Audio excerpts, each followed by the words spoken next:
Então, voltando aqui, né, a parte 2 dessa aula 9, né, produção de geleia, né, então, esse aqui é um esquema, certo, que foi elaborado por esses autores aqui, né, e eu trouxe esse esquemazinho, né, que é bem interessante. Então, vejam, o percentual de pectina, né, 0,5 até 1,5, tá? Percentual de pectina, juntamente com a concentração de açúcar, variando de 64% a 71%, certo? E os valores de pH, tá? Então, veja, ótimo dependendo do tipo de pectina, certo? Então, pectina 0,5%, 1%, 1,5%, certo? A rigidez da geleia, o que é que vai depender? Vai depender da acidez, né? O pH, se o pH for 2,5, a geleia fraca, pH 2,7, você vai provocar cinérese, pH 3 vai formar, né, uma rigidez ótima, e um gel fraco vai ser formado se o pH vai aumentando, né, 3,45. E em relação às concentrações de açúcares, né? Então, 64 não é uma geleia muito boa, 67,5 é uma concentração de açúcar ótima para a produção de geleia, certo? E 71%, né, já proporciona a formação de cristais de sacarose. Então, veja, o açúcar apresenta importante na formação da geleia, né, a relação entre açúcar invertido e sacarose, 40 a 60%, né? É difícil o controle dessa relação por causa da variação da acidez das frutas, né, das condições de cozimento, certo? Então, nem sempre a gente consegue, né, controlar todas, né, essas relações, mas o máximo que a gente puder vai dar para a gente, né, uma estrutura de geleia mais adequada, né, e mais funcional, ou seja, que funciona, tá? Então, vamos ao próximo, né, slide, certo? Então, veja, aqui é o fluxograma de um processamento de geleia, onde a gente tem recepção da matéria-prima, lavagem, todas aquelas etapas que vocês aprenderam para lavagem, né, água clorada, respeitando a estrutura biológica que é a casca do produto, faz seleção, faz classificação, certo? Então, vem aí estado de maturação, tamanho, né, se é adequado ou não para o processamento. Então, aqui, pela cor da casca, você vai saber da quantidade de pectina que ela tem, né? Isso porque os frutos muito maduros já vão ter perdido a quantidade de pectina que pode ser usado, né, em processamento, certo? Aí vem o corte, a eliminação dos defeitos internos, se houver, aí extração do suco, clarificação, né, a adição de açúcar, concentração, que é o cozimento, certo? Então, vou afastar para cá para a gente ver o que tem mais aqui. Determinação do ponto, acondicionamento e tratamento térmico. Veja, gente, então todas essas etapas estão envolvidas, né, no processo de formação de geleia. Quando a gente tem já a polpa da fruta, já fica bem mais fácil da gente diminuir nessa planta de processamento. Então, geralmente, as indústrias fazem isso, elas terceirizam, elas compram polpa de alguma outra empresa que já é o produto pronto para entrar em processamento. E é isso que a gente faz em laboratório. Então, em uma das aulas nós faríamos, né, o despolpamento, então nós teríamos a polpa, e na outra aula nós aproveitaremos essa polpa, né, para fazer a geleia, certo? Então veja só quantas etapas existem, por exemplo, na extração, né? A prensagem mecânica, né, que pode ser também feita a quente, né? A desintegração, que é a retirada do caroço, da casca, enfim, é o processo de centrifugação e aquecimento, tá? A clarificação, né, que tem, por exemplo, a filtração, né, através de passagem por membranas ou por filtro, né, ou um peneiramento ou decantação de substâncias, já promove, né, um processo de clarificação, certo? E aí vem, depois que o suco está pronto, por exemplo, a polpa, aí vem a adição de açúcar e o cozimento. Esse cozimento pode ser feito à pressão, né? Por exemplo, numa panela de pressão, né? Seria o exemplo mais clássico e mais prático para vocês, ou num tacho aberto à pressão atmosférica. Qual a diferença? É que a pressão atmosférica a gente vai ter a gente vai ter um tempo maior de cocção e isso, né, vai degradar mais as substâncias e quando a gente trabalha sob pressão, a gente vai ter um tempo de cozimento menor, certo? Isso porque a pressão ela vai acelerar, né, o cozimento do produto. Veja, antes da determinação do ponto final do produto, eu tenho que determinar o ponto que eu vou adicionar o ácido e a pectina, porque na produção de geleia, o ácido e a pectina eles são adicionados no final do processo, certo? Então, por exemplo, quando eu determino o ponto final que eu vou desligar, né, a geleia, então eu coloco é, o, a pectina. Geralmente essa pectina ela é dissolvida numa quantidade de açúcar, então você guarda uma quantidade de açúcar aqui da adição de açúcar para dissolver a pectina que é sólida. Então você vai dissolver, certo, a pectina nesse açúcar e vai jogar novamente na estrutura. Você vai ainda, né, sobre aquecimento, deixar, né, uns 1 minutinho, 2 minutinhos, né, para dissolver toda essa pectina. Quando tiver dissolvido, você vai fazer o que? Você vai desligar, adicionar o ácido, certo? Então, o ácido é a última coisa que adiciona. Por que que eu adiciono pectina e ácido no final do processo? Porque eu quero, né, que o produto dê certo. E se eu adicionar pectina e ácido no meio do processo, as cadeias de pectina vão ser hidrolisadas devido à temperatura, certo? E o ácido também vai promover a hidrólise de substâncias dentro da estrutura, né? Então, eu não vou ter, né, uma geleia adequada. Então, para isso, eu tenho que respeitar esse ponto final, né, que é exatamente a adição, saber onde eu vou adicionar, né, a pectina industrial e onde eu vou adicionar o ácido, né, no processo. Né? Então vamos prosseguir aqui.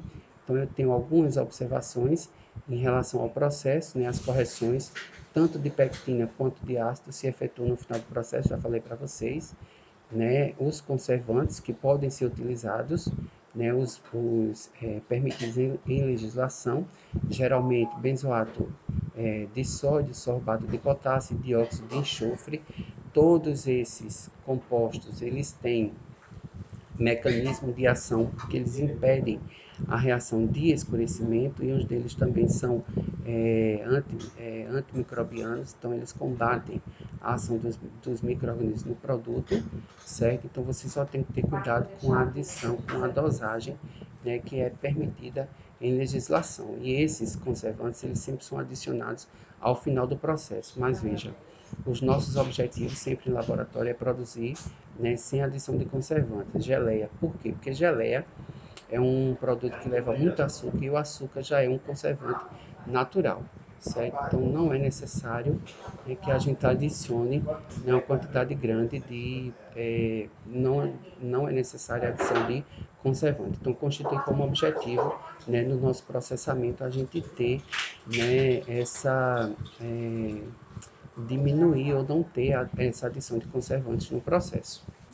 Então, continuando aqui, o que é que esse quadrinho traz de informação para mim, né? Então, a adição de açúcar afeta o equilíbrio pectina-água, claro, porque o açúcar vai se ligar, né, às estruturas de forma iônica, né, na pectina, certo? Desestabilizando conglomerados de pectina, formando redes de fibra, né, que compõem o gel, cuja estrutura é capaz de suportar líquidos. A densidade e a continuidade dessa rede é afetada pelo teor de pectina. A rigidez da estrutura é afetada pela concentração de açúcar e acidez. Então, o ácido enrijece as fibras da rede, mas a alta acidez afeta a elasticidade devido à hidrólise da pectina. Então, a acidez total da geleia deve estar ao redor de 0,5 a 0,8, pois acima de 1% vai ocorrer a cinérese, certo? Então, a cinérese é exatamente devido à quantidade de açúcar e acidez da estrutura, certo? Então ocorre a cinérese, ou seja, a exudação do líquido, né, na geleia. Vamos ver aqui o próximo slide, certo? Então a Embrapa ela elaborou um manual para a produção de geleias de fruta, né, de escala industrial e ela traz exatamente, né, essas normativas, né, sobre a adição da pectina, né, ele diz que representa um passo muito importante no processamento da geleia, pois é necessário que a pectina seja toda dissolvida, né, no processo e adicionado no final, certo? Então aqui ele traz, né, exatamente tudo aquilo que a gente comentou e falou, certo? Através de um artigo para a elaboração de geleias, tá? Então aqui, ó, no processamento de geleias a gente pode, os tipos de concentradores que a gente pode usar, né, o concentrador a vácuo, né, que é o Buller, né, e o tacho aberto a gás como misturador, certo? Esse é o que a gente tem em laboratório e esse daqui seria o sob pressão, né? Então esse daqui levaria menos tempo para o cozimento, né, o que constitui, né, um fato importante no processo, porque quanto menos cozimento eu tenho menor perda de compostos aromáticos, então quanto mais eu aqueço o produto, mais compostos aromáticos eu vou perder, certo? Mas em não tendo condições de ter um equipamento assim, a gente também pode fazer em taxa aberta, claro, respeitando os limites, né, de concentração, né, e de cozimento dessa evaporação, tá? Sabendo que a cocção exagerada pode gerar defeitos, né, no meu produto final, certo? Então, ó, no processamento de geleia, a matéria-prima para a elaboração da geleia deve conter suficiente pectina e ácido para dar uma boa geleia. A pectina obtida industrialmente de frutas cítricas 20 a 30% e maçã 10 a 15%. Certo? Então é a quantidade de pectina que se tem em frutas cítricas é bem maior do que no que se tem em maçã, certo?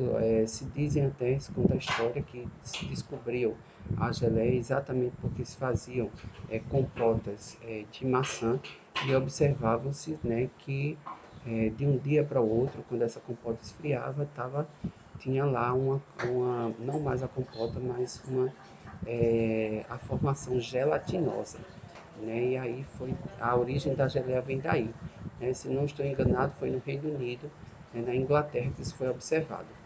Então a origem é exatamente essa. Então no mercado existem três tipos de pectinas, né? Eu já falei tudo isso aqui para vocês, tá? Só estou colocando aqui referências, né, para ficar direitinho aqui para vocês, tá? Então, no processamento de geleias existem passos importantes, né, que devem ser observados, tá? Então, por exemplo, a determinação do ponto final da geleia é feita através de um refratômetro, que pode ser de campo, que é esse aqui, ou refratômetro digital. A gente tem os dois, né, no laboratório.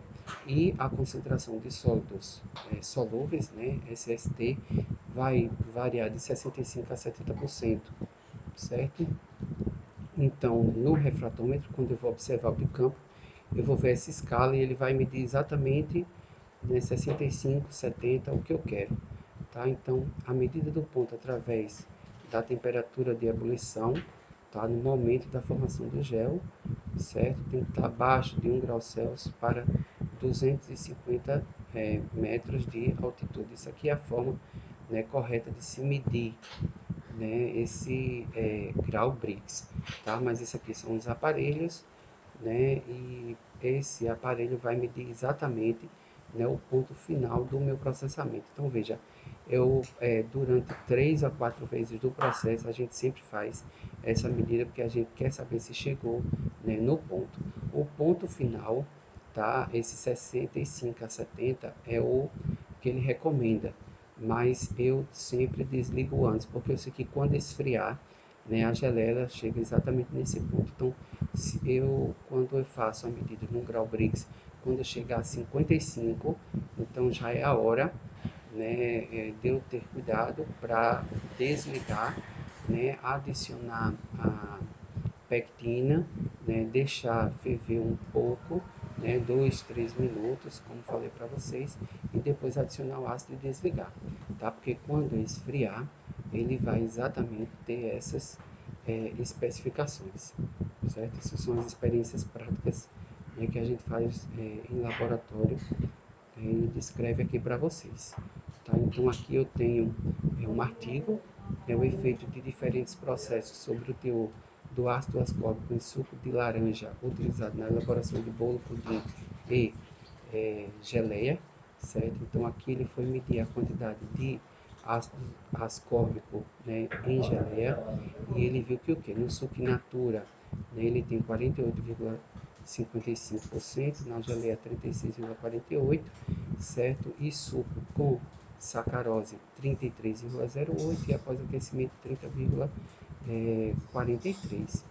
Então, veja, a geleia, né, ela consegue, né, manter ainda, né, uma quantidade de ácido ascórbico, né, no produto. Isso se a fruta for, se você estiver fazendo a produção de geleia de uma fruta com vitamina C. Né? Então, essa tabela aqui, que é a tabela 3, né, o que é que ela diz? Ela apresenta os teores de ácido ascórbico em sólidos solúveis totais, né, em suco de laranja in natura, condicionado de sacarose e em geleia de laranja. Embora o teor médio de ácido ascórbico da geleia tenha sido significativamente inferior ao do suco, tá? In natura, uma retenção de aproximadamente 75% das vitaminas foi verificada no produto final. Esse resultado é inferior ao relatado por outros autores, que, né, avaliaram a estabilidade do ácido ascórbico na elaboração da geleia, a partir da mistura de sucos de pitanga e acerola. Observaram um percentual de retenção de aproximadamente 93%. Gente, o que é que está acontecendo? Lembre-se que a vitamina C, ele é um produto, um composto polar, certo? Ou seja, ele é hidrofílico, ele vai se ligar, né, aos sítios ativos dentro das estruturas de pectina e ele vai ficar lá, aprisionado, certo? Então isso vai fazer com que, mesmo com o aquecimento, certo, a gente não tenha a perca, né, a gente não perda uma quantidade grande de vitamina C. Mas, se eu continuo o aquecimento do produto, isso vai ser bem menor, certo? Então veja a quantidade de açúcar, né, dos produtos e a quantidade de vitamina C que eu tenho. Eu posso encontrar uma relação também, por exemplo, suco in natura, né, ele tem só 11% de BRICS, a geleia ele tem 65%. Né? Então, por exemplo, também existe uma ligação do açúcar com o ácido ascórbico, certo? E isso influencia, né, também no teor de retenção, né, de ácido ascórbico na estrutura. Veja que a geleia ela acumulou bem mais ou um pouco mais de ácido ascórbico relacionado ao suco com sacarose. Por quê? Porque tem uma quantidade maior de açúcar. Né? Então, o que é que ele relata aqui? Os teores médios de ácido ascórbico no suco adicionado de sacarose antes e após o tratamento térmico em tacho aberto corresponderam a 68,20% e 62,68%, respectivamente, de ácido ascórbico natura. Os resultados demonstram que demonstram que tanto a adição de sacarose quanto o tratamento térmico influenciam significativamente, né, o teor de ácido ascórbico nas amostras. Então, esses teores eles são mudados, né, de acordo com o aquecimento e a quantidade de ácido ascórbico. É importante mais a gente saber isso. Por quê? Porque quando a gente está trabalhando, né, com fruto que tem o teor de vitamina C, né, a ideia é que a gente preserve essa quantidade de vitamina C, certo? Quanto mais compostos bioativos tiver no produto final, mais valorizado vai ser o seu produto, ok? Então, aqui também trago o desenvolvimento de geleias dietéticas, é, um outro, é, um outro exemplo, certo? Aqui por Arcari e colaboradores foi feito em 2014 esse trabalho, certo? Então aqui ele tem as formulações das geleias de morango tradicional e dietéticas expressas em percentagem, certo? Então veja, a sacarose é só acrescentada, né, no produto da formulação 1, a glicose, né, no produto da formulação 1, mas todas as outras, né, você tem a adição de outros tipos de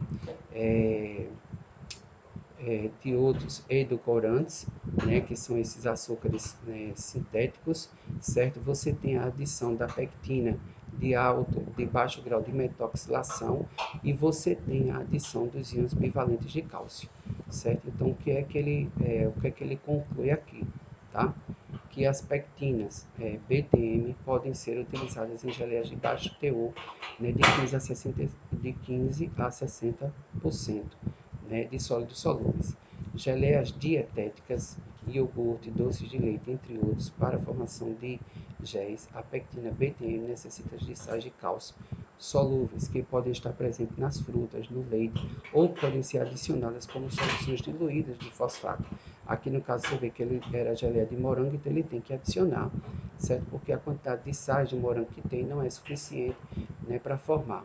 Então, ó, é, podem ser adicionados como soluções diluídas de fosfato, cloreto, né, ou lactato de cálcio. O gel de pectina BTM se estabiliza por interação entre os grupos carboxílicos e íons biovalentes, certo? Essa pectina não necessita de açúcar para gelificar, porém a adição de 10 a 20% melhora a textura do gel, tornando mais elástico e menos frágil. Então essa é a tecnologia, né? Quem quiser dar uma olhada melhor, vai lá no artigo, certo? É só procurar, né, desenvolvimento e caracterização de geleias dietéticas de morango. Procure o artigo, procure esse autor e você vai ter, né, mais informações sobre esse produto, certo? Agora, mais informações ainda aqui para vocês, né, desse artigo.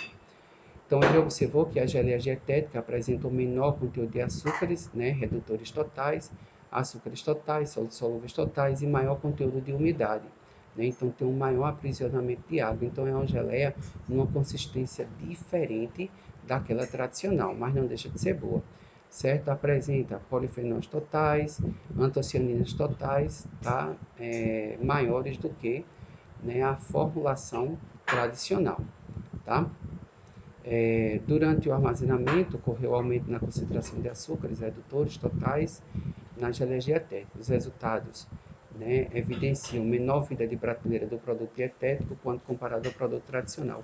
Por que que essas geleias, né, dietéticas ou com baixo, né, que são produzidas com baixo PTM, precisam, né, ou elas se estragam mais rápido que as demais? Porque ela não tem açúcar, né, ela tem um teor de umidade maior. Então, o mofo, né, e reações bioquímicas também vão ocorrer durante o amadurecimento, ou, desculpa, durante o armazenamento, né, que vão permitir que haja, né, uma diminuição da vida útil desse produto. Né? E o que é que eles destacam aqui mais? A formulação que é tradicional apresenta um menor valor de pH, possivelmente devido à degradação de componentes da formulação da própria fruta, que durante o processo, né, convencional liberam íons H+. Tá? As formulações F2, F3 e F4, que são aquelas que a gente viu anteriormente, né, que são usadas íons biovalentes, apresentam um valor de pH superior, né? Por quê? Porque a gente já tinha visto lá anteriormente que as características de pH, né, acidez, são mantidas, são mais estáveis, né, nessas geleias que não tem açúcar, certo? Então, dados semelhantes foram encontrados por esses demais autores, tá? Então, o que é que acontece? Possivelmente esses valores superiores, né, podem ser devido a efeitos edulcorantes, pois se observa leve tendência da sacarina, por exemplo, em aumentar o pH do meio. As formulações, né, F2, F3 e F4, apresentaram maior teor de umidade após 90 dias de armazenamento, sendo observado um leve efeito de cinerese nos géis. A formação de F2 apresentou este efeito em menor proporção. Então, quem é F2? F2, vamos observar quem é F2? F2 é exatamente que formulação é essa F2?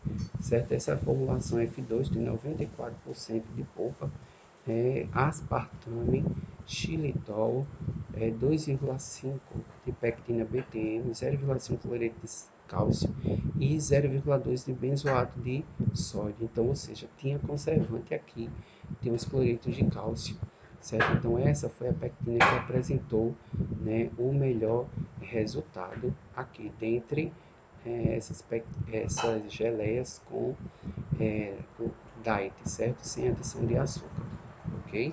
Então vamos voltar para lá, né? Isso aqui a gente já viu. Então, o próximo slide traz para a gente o processamento e estabilidade de geleia de caju. Então isso aqui é o fluxograma de processo, né? Pega o suco concentrado de caju, tá? Acrescenta a formulação, faz a mistura, certo? Aí incide vapor no processo para promover a concentração mais rápida, certo? Aí é feito o enchimento após a concentração, né, em copos de vidro, depois feito coloca-se as tampas, o fechamento e o resfriamento, certo? Com o uso de água. O resfriamento rápido, ele proporciona o não cozimento mais do produto, certo? E é importante que quando a gente faça geleia, o resfriamento aconteça de forma rápida, certo? Que é para a gente impedir que haja degradação de constituintes, tá?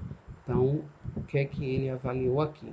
Ele avaliou durante os tempos de armazenamento, que foi até 120 dias, né, com a 0 dia, 30, 60, 90, 120, ou seja, avaliou no período zero e mais quatro situações, né, de dias diferentes, o valor de sólidos solúveis, pH, acidez, enfim, certo? O que é que vai acontecendo? A atividade de água vai sendo praticamente a mesma, né? Vocês vê tudo letrinha A, ó. Letrinha A entre as linhas, quer dizer que não houve variação estatística de atividade de água. Ácido ascórbico teve variação sim, né? Então ele começa com o teor, né, a letrinha A, depois vai diminuindo B, C e D, né, e E, ou seja, vai perdendo ácido ascórbico de acordo com o armazenamento, né? Açúcares totais, sacarose, né, vai sendo praticamente o mesmo, então a gente não vai ter formação, né, nesse tipo de processamento, certa formação de sacarose, né? Enfim, a acidez é mantida praticamente a mesma, certo? Então, ó, para o estudo de estabilidade de geleia foi formulada as seguintes proporções: suco concentrado, açúcar 29%, ácido cítrico 0,1%, pectina 0,2%, água, né, 55,9%. Certo? Então, esse trabalho foi feito por Assis e colaboradores em 2007. Né? Então vejam que deu, né, uma estabilidade legal, né, para o produto, certo? Essa geleia de caju, tá? Então vejam, aqui é um trabalho, certo, descrito por Alcântara e colaboradores em 2013, onde ele traz a caracterização físico-química da farinha, do pendúculo do caju e da casca do maracujá. Né? Então, o que é que eu trouxe aqui de informação? É exatamente a quantidade de pectina e os trabalhos que a gente pode fazer com essas pectinas naturais. Né? Uma retirada do pendúculo do caju, a outra tirada do maracujá. Né? Então, veja os valores, né, de pectina que a gente tem aqui. Ó. Pectina percentual, né, de pectato no caju, 10,67 e no maracujá 16,66. Então são matérias-primas que eu posso usar, né, em laboratório, né, para formar um jeito mais natural, né, na elaboração de geleias, certo? Então é importante que a gente estude esses constituintes, tá, para utilizar novas fontes na elaboração de novos produtos. Esse é um dos nossos objetivos, certo? Então, essa é a segunda parte, né, da aula 9, tecnologia de frutas e hortaliças, mais especificamente falando sobre a produção de geleias. Tá? Se você tem dúvida, né, você entra em contato comigo, com as monitoras, tá, da disciplina, elas estão à disposição, como eu também, né? E aqui é importante vocês observarem e estudarem esses artigos, principalmente as plantas de processamento que a gente foi colocado aqui, né? Porque as plantas de processamento elas são, né, a forma mais aberta de você estudar passo a passo do que acontece na produção, né, de geleias, ok?